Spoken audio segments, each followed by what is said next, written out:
This here is another viewer's broken gaming PC, and apparently it powers on but doesn't post. Now you'll probably notice right away, this chassis is very old. It's an NZXT S340 in white, and I remember building so many PCs in this very case about a decade ago when I was a college student and this channel was very young. Some of you OG viewers might remember how much I loved this case. And this one's actually still in pretty good shape apart from being a bit dusty. Now, speaking of old, the platform in here is as well. And this brings back some crazy memories, including a 3.5-hour drive from Louisiana where I was attending school to Houston, Texas. The closest Micro Center was there, and I spent like $1,000 on a CPU, the most I ever had to date. I actually thoroughly enjoyed using that CPU, but unfortunately, this owner can't enjoy his currently. We're gonna try to fix that. This should be worth the wait. I hope you will stay with me. Are you sitting on a gaming PC without an activated copy of Windows? Forget $100+ retail keys, instead snag an OEM Windows 11 key for a fraction of the price to unlock the full potential of the OS. Oh, and don't worry, they'll still remove those pesky activation watermarks. Just click the links below to get started today, and be sure to use our special offer code SKGS for a sweet discount on a variety of options including Windows 11 Pro,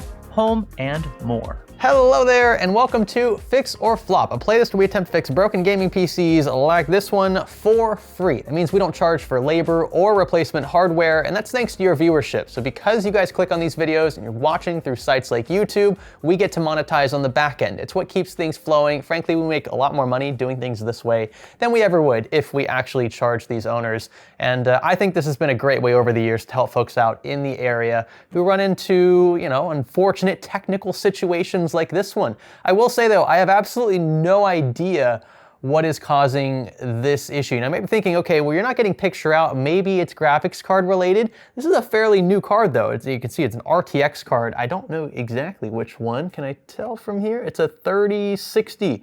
12 gig 3060. So the odds of that going bad at this point are fairly low, especially when compared to other things around the platform, including the CPU. We do have 4 sticks of DDR4 in here and a fairly old Corsair 240mm AIO. And one thing I want to point out right away before we get started, this will be addressed. The fact that this little daisy-chained 8-pin here for supplemental power to the card is actually poking into the outermost fan in the card itself, which is keeping the fan from spinning currently. You can see from the lower shot here, and that's a problem. So you might not actually be alerted that this is happening within Windows or anything, but you'll probably notice temperatures climbing on your graphics card side if this is not tackled quickly. So I'm gonna do probably the easiest thing here.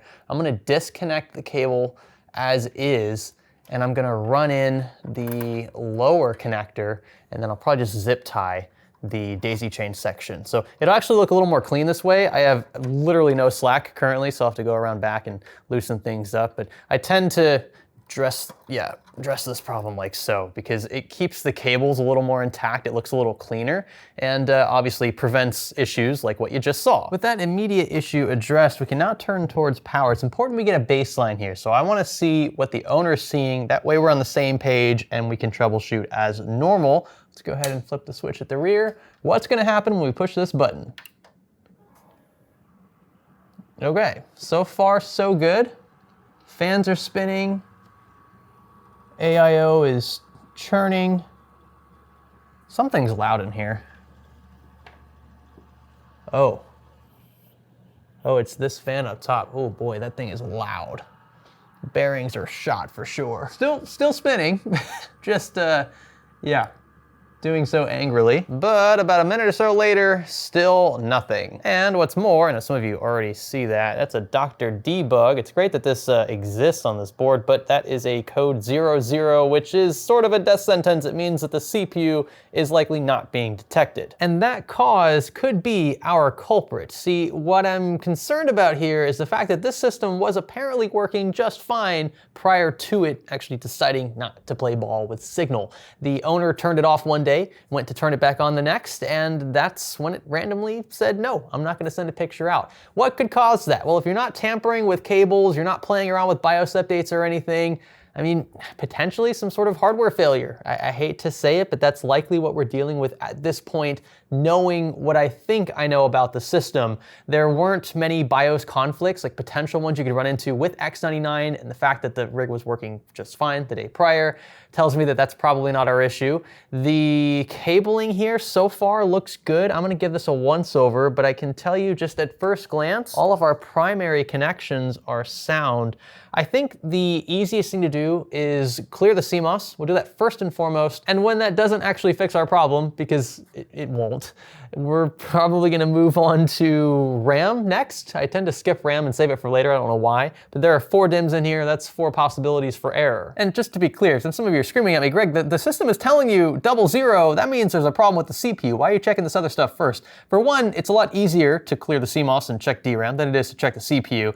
For 2, the fact that the code is what it is, it doesn't automatically mean that the CPU is to blame. It just means that the CPU is not being initialized. And that could be for a number of reasons. Maybe the power supply has a problem and it's not sending power to the CPU for it to be initialized. Maybe DRAM isn't being detected. There's an error with DRAM, and since those checks happen almost simultaneously, it could throw the 00 code there. We've seen a ton of weird stuff that doesn't, on paper at least, line up with debug codes and other lights. Just trying to figure out how exactly I'm supposed to reset CMOS. I guess we could just remove the battery, but there are usually pins. Where are the pins? Can't believe I'm referencing the manual for this. So it looks like there's a set of pins down to the bottom right side of the board. These I don't think are labeled, but whatever. Also, hi kitty. So that would be these 2 pins off to the right, just above front panel connectors. I'm gonna jump these for about 10 to 15 seconds. Also check clock battery voltage. Since the board is so old, I might as well. And we're looking good, right at 3 volts. Should be maybe a tad higher, but this wouldn't cause the system not to turn on or post. But you can see the system still defaults right away to that 00 Dr. Debug code. That's also with this Wi-Fi adapter removed, so we can remove this as a potential culprit. Now let's see what happens when we remove all of his DDR4. I want to see if we get the same debug code. If we don't, then it's possible these might be playing a role. Also, just want to confirm, some of you might need a refresher, I certainly did, these DIMMs are actually in the correct slots for quad channel. So this manual requires that these 4 be in slots A1, B1, C1, and D1. But it looks like we're still in the same boat. Now, I wasn't expecting a post, obviously, without system RAM installed, but we still have the same Dr. Debug code 00. Looks like this power supply is an EVGA Supernova 650G2. This is a bit older as well. It's fully modular. Let's just do a sanity check on this front. When I first unbolt it and slide it out from the rear, oh boy, this is dirty. And it does, at least so far, look pretty good. The only cable I'm concerned about is this white one because, well, it sticks out. It's sort of the black sheep, so to speak. I guess that's the white sheep in this case. But it is... it's possible that this isn't the right cable for this power supply, and if that's the case, then yeah, big no-no. Our online tester should rule this out rather quickly. Let's go ahead and power things on with it hooked up here and see if it throws any errors. So far, so good. So I guess this white cable is compatible. Maybe it was just like an optional add-on or a custom one for this particular unit. But all looks good on this front. But if I'm being honest, this is bad news for this system and our situation as a whole, and here's why. Barring a graphics card issue, which I can't really see with a 00 debug code, but we'll address that in a second, let's assume for the sake of argument his CPU is defective and that it's a 5900X or something. The problem is that I don't have extra X99 CPUs laying around, let alone one that is either equal to or better than what's already in here. It's just too rare of a platform. It's too niche. I didn't collect them over the years. So I'm gonna be out of pocket on that front. And that's okay. That comes with the territory at times. But does it make sense for me to spend a few $100s on a replacement used CPU that is still, again, around 10 years old that may not stand the test of time? You could argue the exact same thing for the motherboard, mind you, if the board ends up being bad instead. Maybe both are bad, who knows? I'm sort of wargaming here, but I want you to understand where I'm coming from as we dive deeper into this one. It just doesn't make a lot of sense to throw that much more money into an older platform. I love X99, I do. Again, I'm nostalgic for it, but it's just not really all that viable when seen in the context of what you could buy today from, say, AMD. And I'm not talking about AM5 because that's going to corner you into DDR5 and that's extremely expensive. The owner has a fairly sweet kit of DDR4 already in this rig. He could recycle this into an AM4 platform and pair it with a nice X3D chip that will outperform anything you could possibly put into this X99 board. I do think it's extremely important in situations like these to be as transparent with our viewers as possible because, again, the only reason that we're even in this situation to begin with is because of you all. So my thought process is, well, yeah, I'd like to not spend a few $100s only for it to be futile in the end, right? I'd like to not spend a few $100 just at all. If the owner decided on a whim, yeah, hey, I'm gonna just take this as a chance to upgrade the platform, I'm happy on all fronts because A, I don't have to spend any money out of pocket, and B, I think they're gonna be much happier with their system overall, and it will stand the test of time much more than this one. I think just on paper, that's a pretty safe assumption. But I am not going to take away the option of us just doing what we have to do to get it up and running and it not costing the owner a cent. That is still on the table, but I am going to broach the subject with them because I think this is probably a better time than ever to take advantage of the upgrade path. It will, of course, involve a motherboard and CPU swap, but we can still reuse our DDR4, which is an advantage that a lot of new first-time PC builders do not have, of course, especially if they're buying into DDR5 stuff, which would be a huge mistake here in early 2026. But let's not jump the gun just yet. First, we need to rule out this graphics card, and to do so, since we don't have integrated graphics, I'm going to slip in a GT 1030. Oh my gosh, the way that NZXT does this with the rear covers keeps me from being able to slide the card out. There we go. And in goes our tried and true. But unfortunately, after powering on, we still see 00. You know, I'm actually curious what's gonna happen if we try powering on with no card installed at all. And it looks like the same thing. You know, sometimes you have a dead slot, you could see this code, but it looks like it's still not wanting to play ball. Oh boy. I wonder what's going on behind the CPU block. You know, we could get lucky here and find something wrong with the socket that we can fix. Like that's probably best case scenario at this point. Worst case scenario, both the CPU and motherboard are completely cooked, but we'll cross that bridge when we come to it. I know I was wargaming earlier. I sort of see the writing on the wall with this one. Well, we definitely didn't have enough thermal paste on here to begin with, that's for sure. Oh, would you look at that? It's actually a 6800K. Now from this side, it looks pretty good, cleaned up nicely. Underneath, it still looks good. There are a few stains though that are a bit sus. I'm not sure how well the camera is gonna show them. You can see, especially on the right side here, there are some darker areas. It looks like maybe some run over thermal compound that could, in the off chance, prevent some of these pads from making contact with the pins in the socket. And as for said socket, it actually looks pretty dang good, no bent or missing pins, and it's very clean. Oh, and I just noticed, I didn't even show you this edge of the chip. Look how, yeah, that looks pretty bad.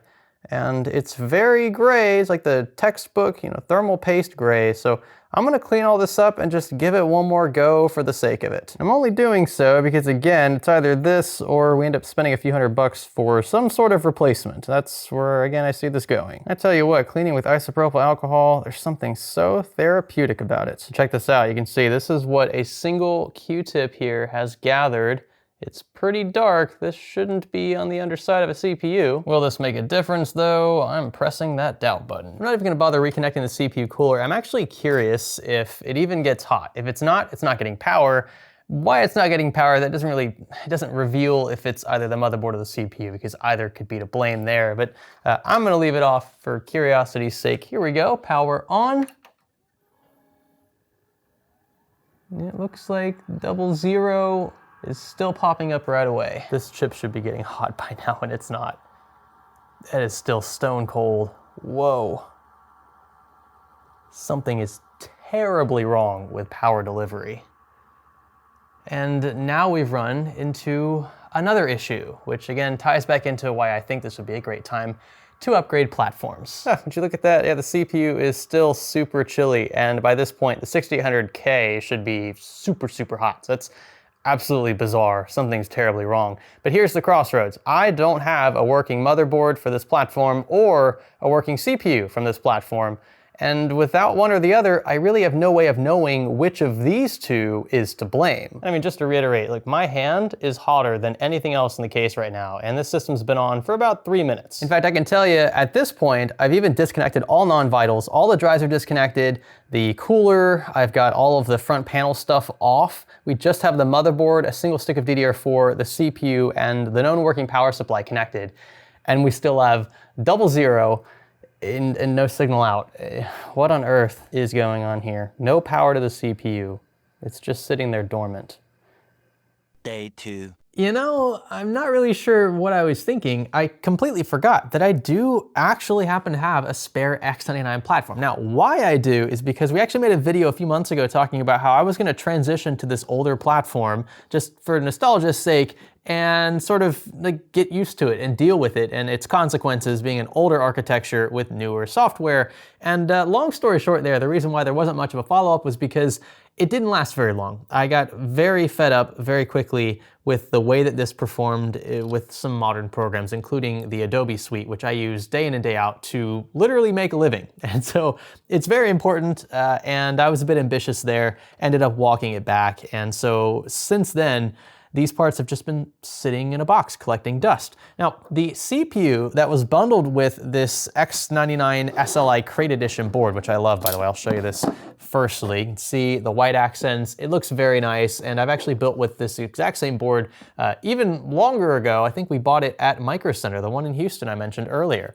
The CPU it came bundled with, however, is a Xeon. Now, this is a Xeon E5 2697 AV4, and you might be thinking, well, Greg, why are you gonna potentially swap out a 6800K with a Xeon chip? Assuming his CPU is to blame, a Xeon swap is a downgrade. That's not good for gaming. But this particular Xeon is actually exceptional, especially for the price we got it for. So this is a 16-core CPU versus his 6-core, and it also boosts up to 3.6 gigahertz, which is pretty dang impressive, especially for the age of this chip. That's actually not far off from the turbo boost of the very own 6800K in the system to begin with. I think it turbos up to 3.8. Obviously, X99 is not ideal for modern gaming, but this is just gonna be an overall much better throughput CPU if we happen to swap this in. Now, if the board is bad, I still think the X99 SLI Crate is a sweet contender. Again, I've used this several times. It's tried and true. It looks really nice with its white accents, so that will blend nicely with the NCXT S340, which is also, again, in white. Now, since at this point we haven't really been able to verify whether the motherboard or the CPU is to blame in this case, I'm just gonna swap the easier of the two, the more accessible one, because I already have both replacements potentially just laying about. So the CPU is easier to swap. That's what's going in. That's my methodology. Duke it out in the comment section. I will say doing this with the whole case and everything standing up is a bit of a daredevilish move, because you see the way that this all folds out. It's kind of awkward. The chip could fall out and that would be disaster, but we're just gonna make it work. So there we go, Xeon's in. I'm gonna hold it in place as we lower the retention arm. This guy here, and then this one. And I think I'm gonna leave the cooler off for now. I just wanna see if the chip even gets hot. If it does, then it's probably the original CPU to blame. If it doesn't, it's probably the motherboard and its inability to deliver power. I have reconnected the original graphics card as well as a monitor just for giggles. I don't imagine the system will be on this long for it really to play a role, but you never know. Here we go. Okay, it does power on.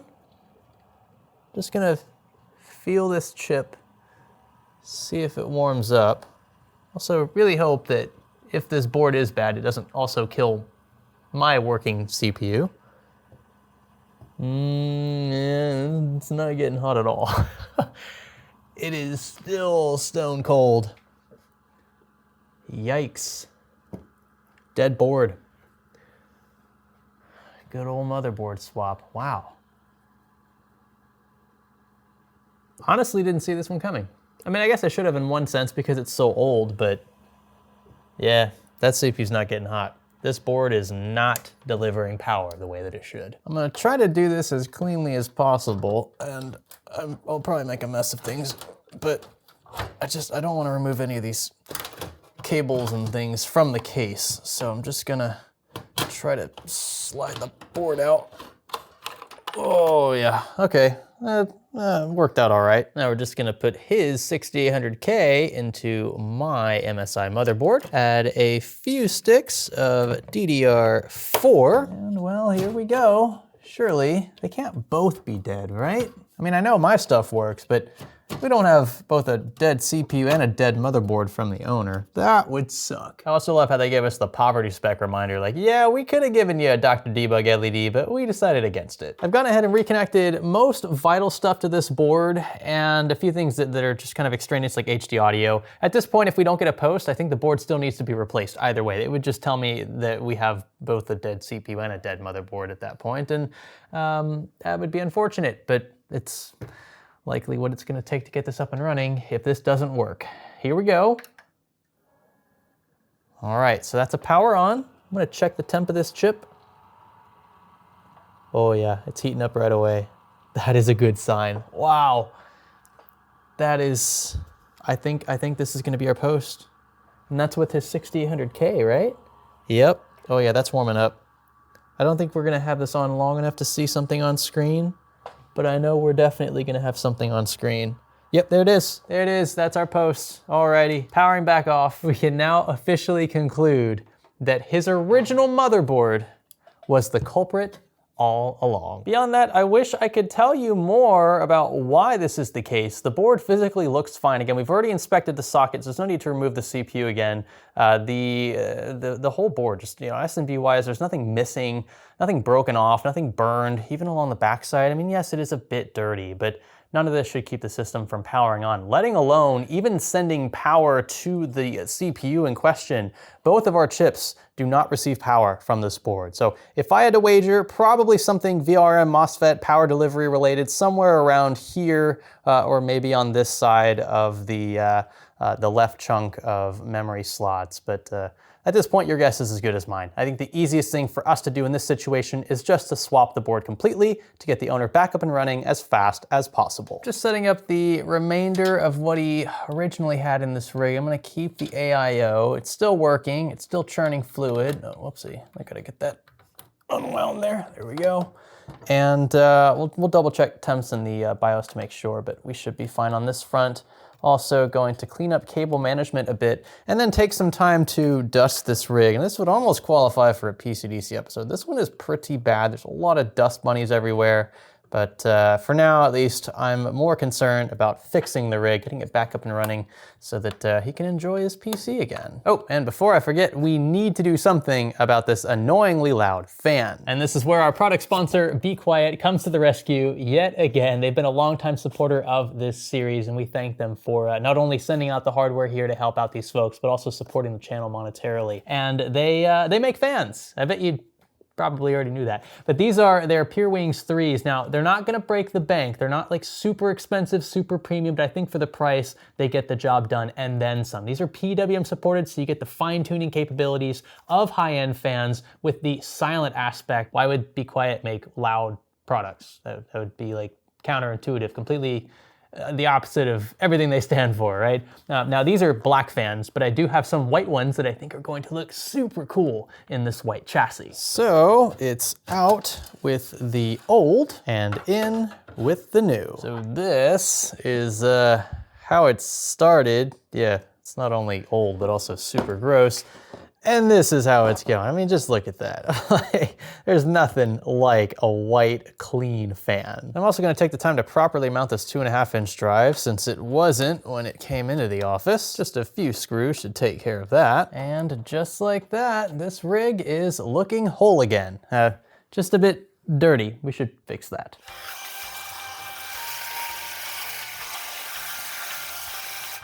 Now that is a lot better. It's not perfect, but yeah, it's much better than where we started. And now for one final sanity check, we're gonna make sure that we still get that post. We might even try to see if we can load into Windows. We'll check the BIOS for temps, but I'm honestly pretty concerned about Windows at this point. I just realized I forgot to reconnect the SATA data cables. Should probably take care of those. Okay, there were a lot of them here. I think that's 4 or 5 SATA cables. That's strange. I'm gonna pull the camera off the tripod once again. So the rig doesn't want to post now, and you can see the card occasionally blinks. I think that's a sign that the system's actually rebooting over and over. So why, what's with this rig? We just swapped boards, we did get a post, and then I put the rest of this together, clean it up a bit, and now we just get like this weird boot loop behavior. This is starting to really frustrate me. You know, I'm gonna be honest, I have no idea what could have caused that. So I started disconnecting things at random. I know the main stuff works. I know the graphics card works, the DRAM, the new board, right? The replace, the original CPU, as I said, replace CPU. That's original to the build. I've got his SSD fully connected. I tried toggling his Wi-Fi adapter to see if there was like a slot issue or something like that. And it, like, so far, I can't figure, like, the only thing I have disconnected right now is his array of hard disk drives. So with this shot still rolling, I'm gonna go ahead and power this back off. I'm gonna hop around the back and I'm just gonna reconnect power to all 3 of these drives. I highly doubt these are keeping the rig from functioning. I just wanna, piece by piece, reconnect everything back together and see what's what. So, got SATA data, and one more here.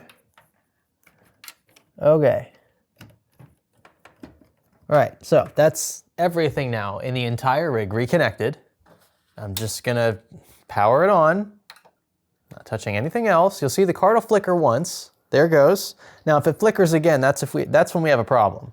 If it stays solid, then we know the rig's not rebooting. And I guess it's not gonna okay, it's gonna post this time. I have no idea.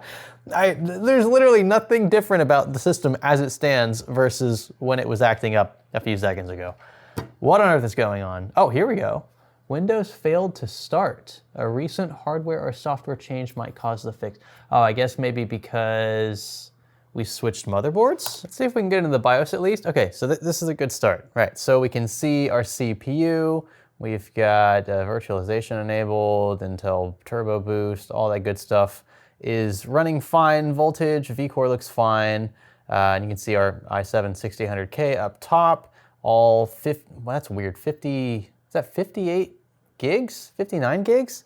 That's a very odd amount of DDR4. Somebody tell me what that is, because I know it's not 64 gigs, clearly. It's not 48 gigs, which is the only other similar amount that I've seen. That's a strange combination. The other important thing I wanted to check, CPU temperature. You can see we're sitting cool at 35 degrees Celsius. That is perfectly fine for a saturated AIO. Granted, we've just been idling for a bit, so this temp might go up a tad, but this doesn't scream clogged AIO or like, you know, defective pump or anything like that. Now, in terms of boot devices, you can see we've got a plethora of drives here. Now, the one that I want to I think the SU655. I think this here is actually an SSD. It's called a hard disk drive, but I think it's a solid state drive. This is the fastest drive in the system. So I'm gonna try forcing Windows to load from this, assuming that's where Windows is. I'm sort of shooting in the dark here, so I'm gonna go with the WDC drive next. See if this sticks. That didn't work, so I guess we're gonna try the next drive. I'm just shooting in the dark here. I don't know which of these, I don't see a Windows boot partition on any of these. Usually there's like a Windows volume or something you'd see up here. So I'm not totally sure what's going on. Let's try save and exit once more. Aha, well, there you go. It's hard drive number 2 of 3, and there are 4 drives in here total. So yeah, it looks like Windows is not on the SSD, and this is taking a good while. This is actually like my 4th or 5th take of this clip. So this has been running for about 2 or 3 minutes now, and it is unfortunate that Windows is here. Now, there's sensitive files on here, so I'm not gonna touch any of this. Thankfully, we found the target drive in question. The BIOS wasn't very helpful. But I will advise the owner that they should, at some point, try to make the effort to migrate to solid state storage of some kind for the boot drive. It just will radically transform how snappy the operating system feels. I believe this system was given to them by a friend, and Windows happened to be on the hard drive when it was given to them, so that's why it's been here. But it's just not ideal. As you can see, it's still loading up. It's not going to be a fun time until you make that change. Ooh. Good old Windows 10 sounds. And while we've got the system idling, another point I'd like to make, another negative toward hard disk drives, is that they can be quite loud depending on the model, the make, the amount of storage. And I've noticed ever since we swapped the fans in here for these PureWings 3s from Be Quiet, the loudest thing in this rig is the cluster of hard disk drives toward the bottom right. And that's really saying something. I can't even hear these fans spinning, and they are just whisper quiet. I'm gonna have these linked in the description if you wanna hook your own rig up with a set like these. They do go a long way. I use them on my personal rigs, and we'd appreciate the support. I know Be Quiet would as well. I wanna thank them for being a continued product sponsor of this playlist. Pretty great news all around then, if I do say so myself. I didn't expect to, again, have that X99 platform, that extra one, just laying around. It just didn't occur to me that I had recently built with one. And so we were able to put that motherboard to good use here. That swap got the system back up and running. I've rebooted it a few times. We haven't had any issues. I haven't been able to replicate that weird reboot, it was just like a weird boot loop. I don't know how to describe it. It wouldn't post, and it kept rebooting on its own.